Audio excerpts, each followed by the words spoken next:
Hey, what up everybody? This is Stevie Breach coming to you with the coverage of WWE Monday Night Raw tonight for June 23rd, 2014. We're watching this show, the go-home countdown to WWE Money in the Bank pay-per-view this Sunday on the WWE Network. And the big I guess you can say hook for tonight's show was to find out who was going to be in what I was calling the Future Stars WWE Money in the Bank match, going after the the traditional briefcase to get the contract to cash in and go after any title anytime you want to.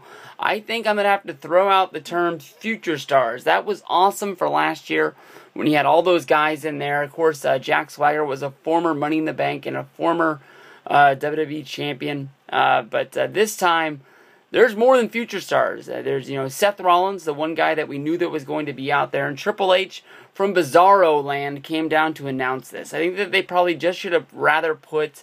I know that they don't really have a WWE sort of, I guess you can say like an authority figure. There's no GM of Raw or anything like that going on right now, basically. But Triple H came down there, and it would have been better if anybody else did this in the world, because the Triple H from NXT came out to announce this.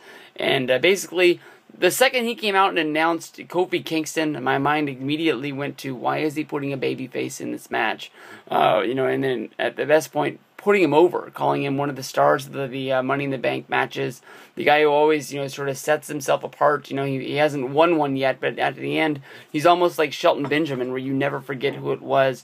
From there, they went to Jack Swagger, one of the three Money in the Bank previous winners and previous champions, bringing up the fact that he won this at WrestleMania 26, cashed in on Chris Jericho after Edge beat the shit out of him and became the champion of 2011, I believe. From there, we went to Dolph Ziggler. Love the fact that Triple H sort of took the shot at the internet people, saying that he doesn't like this guy and he always holds this guy down, but he's putting him in there. He doesn't appreciate the talent that he has, as I believe the words he said. From there, we went to Rob Van Dam. Everybody remembers him, winning the briefcase at WrestleMania, cashing in, having one of the best sort of build-in cash-in moments. It was one of the first time, I guess it is the first time that he ever had a real traditional match instead of somebody just walking down there after a beatdown and pinning somebody. Basically, RVD is going to be in there, and the last guy that is Bad News Barrett, who I believe is sort of a surprise for the names that are going to be in there. If I go back to the people that I named that I thought were going to be in there, was Rollins, Ambrose, Ziggler, Swagger, Ryback, Axel, Big E.